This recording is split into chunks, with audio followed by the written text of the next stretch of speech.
911, what's your emergency? Oh my god! Oh my god, a gator!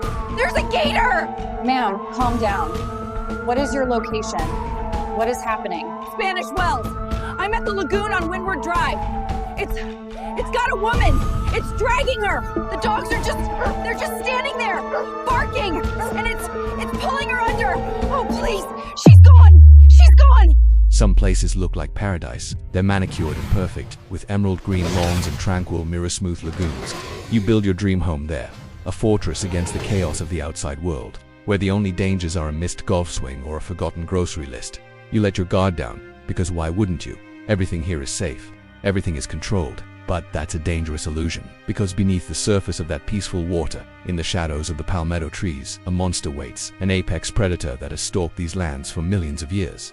It's a silent, patient hunter that doesn't care about your manicured lawns, your neighborhood watch, or your carefully built life. It's a creature of instinct and of raw, brutal power, and on a beautiful July morning, it shattered the perfect facade of a community and reminded everyone that sometimes, no matter how safe you feel, you're never truly in control. This is a story about the day paradise turned into a hunting ground. Holly Jenkins had spent her entire life crafting her own little piece of paradise. At 69, she was a fixture of the Spanish Wells community, a woman whose smile was as warm and bright as the South Carolina sun. She was a retired school librarian, and she carried that same gentle, nurturing spirit with her wherever she went. She didn't just love books. She loved the stories they told, the lives they contained, and the quiet comfort they offered. She saw a story in everyone she met. For Holly, that story was one of simple pleasures. She'd wake with the sun, the scent of sea air drifting through her windows. Her days were a familiar, comforting rhythm. Coffee on the back porch overlooking the lagoon. A few hours tending to her meticulously kept garden. And then, the highlight of her day, the morning walk. That walk wasn't just exercise. It was a ritual. It was her time with her two constant companions, her boys. A scruffy, energetic terrier mix named Gus, and a placid golden retriever named Jasper. Gus, all nervous energy and yapping, was the perfect foil to Jasper's calm/patient demeanor. They were her family, her confidants, the happy punctuation marks at the end of every sentence of her day. She spoke to them in a soft, cooing voice, a language only the three of them understood.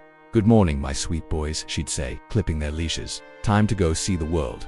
The Spanish Wells community was their world, a gated enclave of quiet streets and picturesque homes, all woven around a network of stunning lagoons. It was the kind of place where neighbors waved, where kids rode their bikes freely, and where people walked their dogs without a second thought. For Holly, the lagoons were a beautiful backdrop, a serene vista she'd grown accustomed to. She'd watched countless egrets and herons stalk the water's edge, seen turtles sunning themselves on logs, and, yes, had even seen the occasional alligator. But they were always distant, always passive, like living statues. She'd been told 100 times, and she believed it. They were more afraid of her than she was of them. It was a comforting lie the community told itself. Her late husband, Robert, had built this life for them, a retired naval officer. He had chosen this place specifically for its tranquility and its closeness to nature. When he passed, Holly stayed. It was here, in their home, on their walking path, that she felt closest to him. The mornings were for Robert, for her boys, and for her own quiet moments of reflection. She would often walk the same loop around the largest lagoon, a route that took her past the very spot where the water was deepest, where the shadows were longest. She knew every bend in the path, every moss-draped oak tree. She felt at home. She felt secure. She couldn't have known that her routine, her beloved ritual, was also a predator's. The American alligator. Alligator mississippiensis is an ancient predator, a living relic of a time before humans. The one that lived in the Spanish Wells lagoon was a bull, a massive male nearing the upper end of his size. He was a veteran of countless brutal battles for dominance, his hide scarred, his body a testament to his sheer power. He was 9.75 feet long, an armored battleship of bone and muscle. His jaws could snap with an astonishing 2,000 pounds of force per square inch, and his bite was designed not to chew, but to grip and hold with an unyielding, bone-shattering force. This gator was a creature of pure, unblinking instinct. He was not a monster from a horror movie, not an animal driven by malice. He was a survivor, a perfect hunter honed by eons of evolution. He was an ambush predator, using his low profile and incredible patience to stalk his prey. He could remain motionless for hours, looking like nothing more than a log, his eyes and nostrils barely breaking the surface of the water. He didn't chase or pursue, he waited. He was most active at dawn and dusk, when the light was low and his prey was less cautious. For a bull alligator of this size, his diet was vast and varied. He ate fish, birds, turtles, and smaller mammals, and he had a particular weakness for the kind of small, yapping creatures that often accompanied humans, dogs. To him, they were just another food source, an easy meal. This alligator was a resident of the lagoon, a part of the ecosystem just as much as the herons and the sunfish, but he was also a ticking time bomb. One of the most chilling and often misunderstood behaviors of an alligator is what happened after the attack. When they catch large prey, they will often guard it, a territorial act meant to protect their meal from scavengers and rivals. It's an instinctual reflex. He wasn't thinking, he wasn't processing, he was just doing what his prehistoric brain told him to do: defend the food source. This simple primal action would be a key factor in the tragedy that unfolded, a fact that would horrify and mystify the first responders. The danger didn't appear overnight. It had been growing, a low hum of unease that the community had learned to tune out. Spanish Wells was a beautiful place, and with beauty came a certain level of willful blindness. People wanted to believe the risk was minimal, that the alligators were nothing more than a quirky, scenic element of their island life. For months leading up to the attack, there had been a noticeable shift in the gator's behavior. Mrs. Henderson, 2 houses down from Holly, had found a baby duckling with a chunk missing, its tiny body floating in the water near her dock. Another neighbor, a man named Mark, had been startled when a gator, not just a snout but a full-bodied, powerful presence, had emerged from the water and crossed his yard with a swift, purposeful gait. The HOA had sent out a generic email reminder about alligator safety: don't feed them, keep your distance, watch your pet's butt. It was just one of a dozen such emails easily lost in the shuffle of community announcements. The warning signs were there, but they were dismissed as anomalies. "Oh, he's just looking for a new spot," people would say, or "it's mating season, they're just a little more active." Holly herself had a few close calls, though she never thought of them as such. A few weeks prior, Gus, the excitable terrier, had gotten a little too close to the lagoon's edge, his barks a frenzied challenge to the still water. A pair of yellow-green eyes had risen to the surface unblinking. Holly had simply tightened his leash and pulled him back. "Silly boy," she'd chided. "Don't mess with the local wildlife." To her, it was a moment of animal curiosity, not a silent threat. She was a woman who saw the world through a lens of kindness and wonder, not one of danger. She never knew that some of her neighbors had started to get truly concerned. A few had placed calls to the Property Owners Association, complaining about a particularly large gator that was becoming more visible and less skittish. These calls were logged, and a report was sent to a local wildlife contractor, but the process was slow. It was a bureaucracy. The alligators weren't nuisances until they acted out in a way that couldn't be ignored. And so, the big bull gator of the lagoon remained, a ghost in the water, his presence growing bolder, his patience wearing thin. The system designed to protect people was reactive, not proactive. It was a system that waited for a problem to become undeniable. But a problem with a 9.75-foot alligator is often undeniable only when it's too late. The community had been playing a game of chance, betting that the next incident wouldn't be the big one they were about to lose. The morning of July 4th dawned in a blaze of perfect blue. The air was already thick with a kind of sleepy humidity that promised a sweltering day. Holly Jenkins started her morning just as she always did. She put on her favorite walking shoes, a worn pair of sneakers that had carried her for thousands of miles. She grabbed the dog's leashes from the hook by the door. The jingling of the metal tags a familiar, joyful sound. Gus bounced with anticipation, his tail a blurry thumping rhythm against the doorframe. Jasper stretched with a long, satisfying groan, his deep brown eyes fixated on the front door. "Ready, my handsome boys," she whispered. The quiet of the house, a stark contrast to the festive commotion that would soon fill the island. They set off down Windward Drive, the pavement still cool from the night air. Holly smiled, feeling the familiar comfort of the sun on her shoulders and the pull of the leashes in her hands. She saw her neighbor, Mrs. Henderson, on her porch, waving. Holly waved back, a silent exchange of morning pleasantries. The world felt calm, serene, perfect, as they reached the bend in the road that followed the largest lagoon. The dog's behavior shifted. Gus, the usually frantic one, suddenly went silent. He stopped, his ears perked, his small body rigid. He whined a low, nervous sound Holly had never heard from him before. Jasper, the stoic one, followed suit. He stiffened, his head lifting, his nose twitching, a low growl rumbling deep in his chest. "What is it, boys?" Holly asked, bending down to give them a reassuring pat. She looked out at the water. It was glass smooth, reflecting the sky like a mirror. She saw nothing but a few lily pads and a cluster of reeds swaying gently. Nothing. She tugged on their leashes, trying to coax them forward. "Come on now, we're almost there." But the dogs wouldn't move. They dug in their heels, their eyes fixed on a spot in the water that, to Holly, looked like a log. Just a log. It was a dark, unmoving shape, half submerged near the edge of the bank. She'd seen it 100 times. She thought that's when it happened. In a flash of unimaginable speed, the log wasn't a log anymore. The water exploded in a torrent of furious white foam. The creature surged forward with a power that defied its immense size, its tail a blur of motion, its massive jaws gaping open. It wasn't a chase, it was an ambush, a brutal, premeditated attack.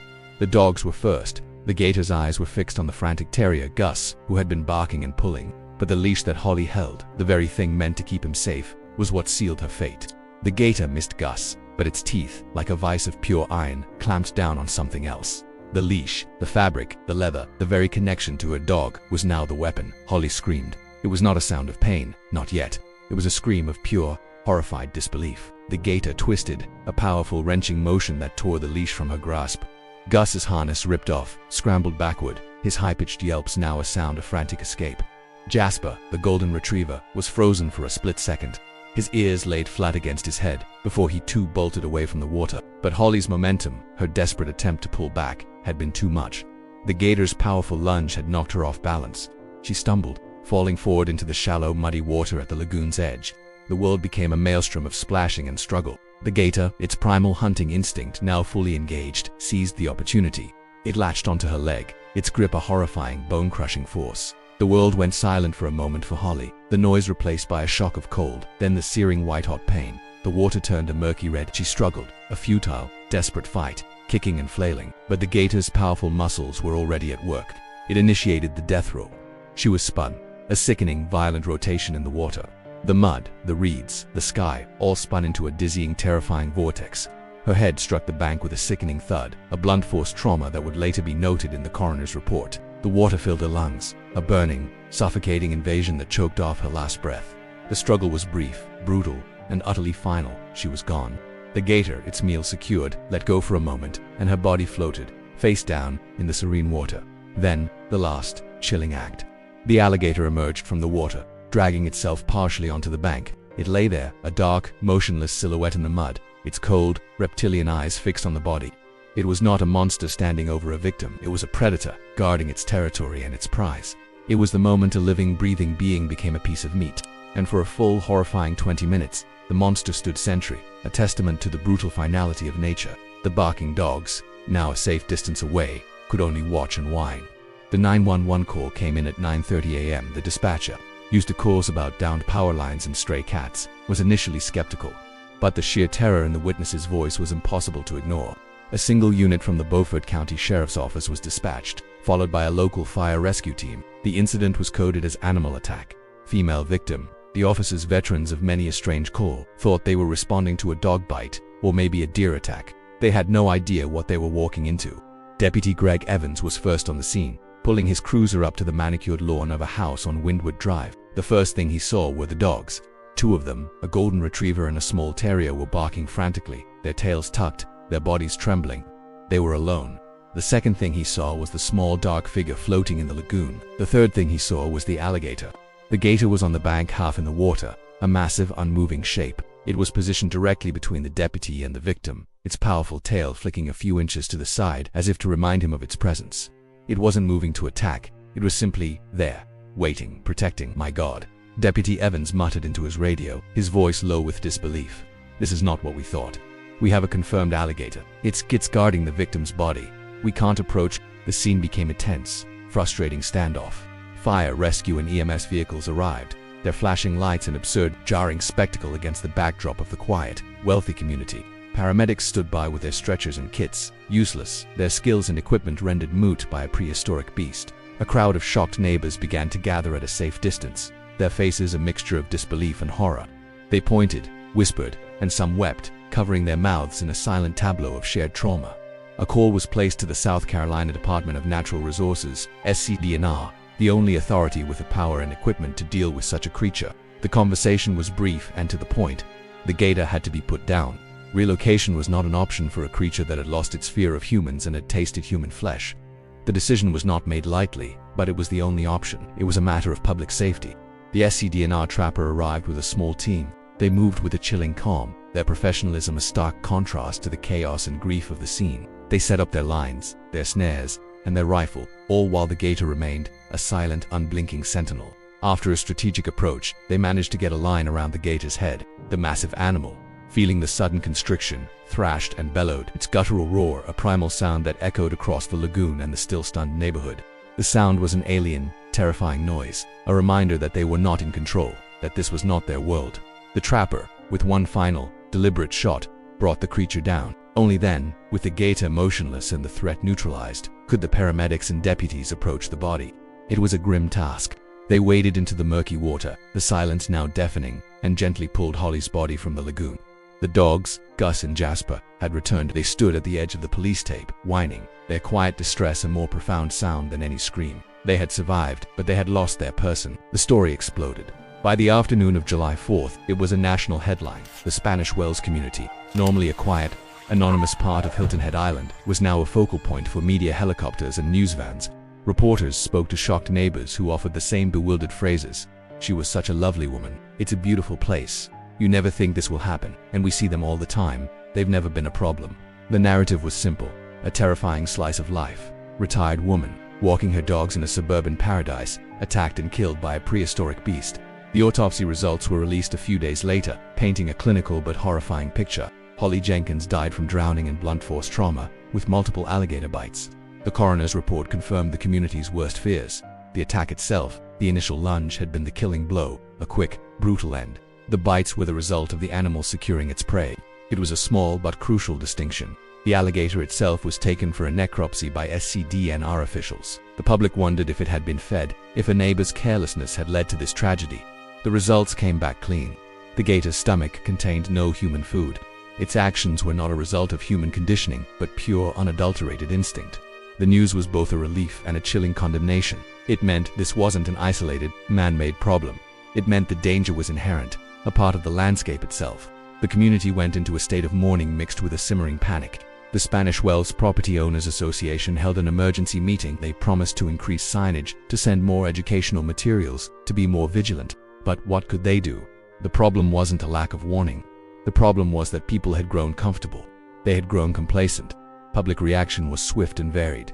There were the armchair experts who insisted Holly should have known better, that living on a lagoon with alligators was an accepted risk. There were the animal rights advocates who mourned the death of the alligator, euthanized for doing what was in its nature. But the most profound reaction came from the residents of Spanish Wells and other low-country communities. They were gripped by a quiet, deep-seated fear. The serene lagoons that were once a source of beauty were now a source of dread. Parents no longer let their children play near the water's edge. Dog walkers now carried large sticks or pepper spray. The illusion of safety was shattered. There were no legal consequences. The SCDNR acted within the law. The Property Owners Association had followed the protocols. There was no one to sue, no one to blame. The culprit was a creature of nature, and nature itself does not stand trial. The only consequence was the profound, irreversible loss of a woman who had simply wanted to take a walk on a beautiful morning.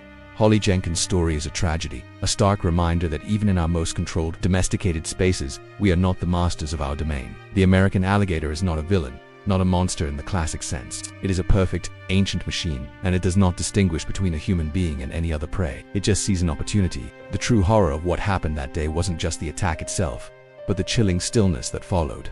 The quiet, unblinking vigil of a creature over a human life it had just ended. It stood there, a testament to a wildness we can never truly tame. We build our houses, we pave our paths, and we create our perfect little worlds, but we are just guests here, and sometimes, nature reminds us of that, in the most brutal and terrifying way imaginable.